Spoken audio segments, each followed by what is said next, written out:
I don't think Memphis is a good road team. If I'm not mistaken, they are below a sub 500 road team, 12-10. So they're just above 500. Tibbs can't play games with these rotations against Memphis because they could play anybody at any given time. Zach Edey plays anywhere between 12 minutes to 20, depending on the matchup. I think Taylor Jenkins, he gets a lot of criticism for his rotations, also, if I'm not mistaken. But I don't know if GG Jackson's coming back. He's back already playing. He came back. He's playing. But my guy Vince Williams ain't back yet. Mm-mm. It doesn't matter. If Tibbs had that lineup, they'd really be messed over because they got 9-10 legit guys that could play every single night. You can't just squash that lineup in the regular season. They're my doing son Jay Huff. My son Jay Huff. Where did Jay Huff come from? Where do you find an athletic white boy that play like that can hit threes and will put you in the rim? Where'd they find him? And Jaren Jackson Jr. See, when AllBall was saying that OG is not a defensive player of the year candidate, I'm like, he's definitely top 7. And the only reason why you got anybody else up above him is because of their record. Like, there's no way now Dyson Daniels will get picked above OG Anunoby because their record doesn't show anything.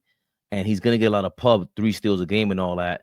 But he's not Jaren Jackson Jr. And Dyson Daniels is not no OG Anunoby.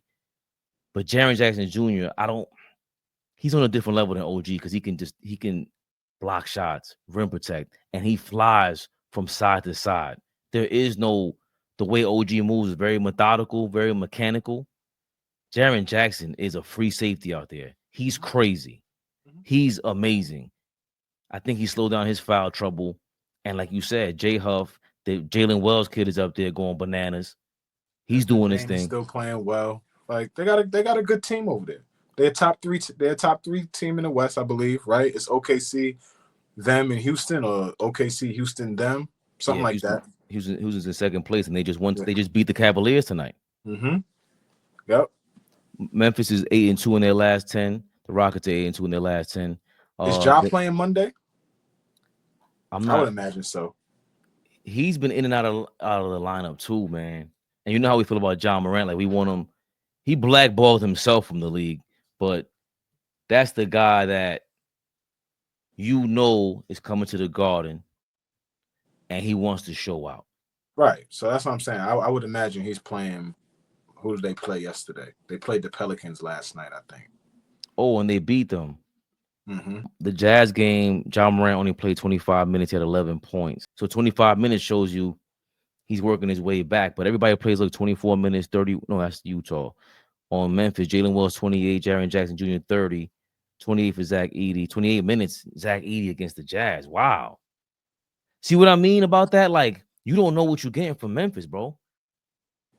Drew Eubanks got a flagrant 2 foul called on him for running up on Zach Edey. They trying to test that young man. They ran up on him and threw a bow in his back, and Zach Edey took 1 step back and turned around. Like, he didn't really move the dude. The dude is a brick house. Like, he's a big dude. And Drew Eubanks did some corny shit. They threw him out the game. But they trying to test that young man, and he's not backing down. Draymond tried to test him. He said, "I'm right here. What's up?" So I like what they're doing over there in Memphis. I don't know why anybody thinks they're gonna mess with that guy. He looks like Steven Adams. Just don't. They look like nice guys that happen to be tough, strong dudes, man. They're strong dudes, man. They're letting you go. They're not playing around. You do the wrong thing to them. They it's like people that know martial arts and they're letting you go and you don't even know. You know, this guy boxed for a living, could have knocked your monkey ass out. These are giants, and they're giants amongst giants. But coming out of Purdue, the Boilermaker, they won like 9 straight conference finals over there. He was part of that run. Super skilled. Obviously, the game is a lot faster. He's shooting 3-pointers, but he's amazing. I'm enamored with Jaren Jackson Jr. though. I think because I was shitting on him the last couple of years. Because he stays in foul trouble. You were. And I can't do that anymore. I've been thoroughly impressed, especially after last year. He played half the year, but Memphis ended up in 12th in defense. This year, I think they're top 3, if I'm not mistaken. Memphis is top 6. They're 110. Yeah, right outside the top 5 because Boston is 109. And then offensively, they're 117. So what does that put them in 5th? So their net rating is 7.9. They got a top 10 on both offensive and defensive rating. And again, the league is just lucky they're not healthy. That's John Moran, G.G. Jackson, and Vince Williams that are not healthy. Zach Edey is very young, super young. I'll look for what the odds are for that, but at home, Cat is hobbling. This is a game that Tibbs got to prove, yo, let Precious and these guys run around.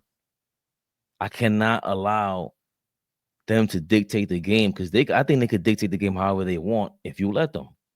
Yeah, we just got to bring it to them. Just like we brought it to Sacramento tonight. Start out early, foot on the gas, establish what we want to do offensively and defensively. Just be the aggressor. We could play with anybody. Pause. Jaren Jackson Jr. is shooting 34%, damn near 35% from 3, 22 a game. See, the rebounds are still down at 6 a game, but it's like what I said about OG Anunoby. I'm taking that. You could get 6 rebounds a game as long as you keep playing that kind of defense.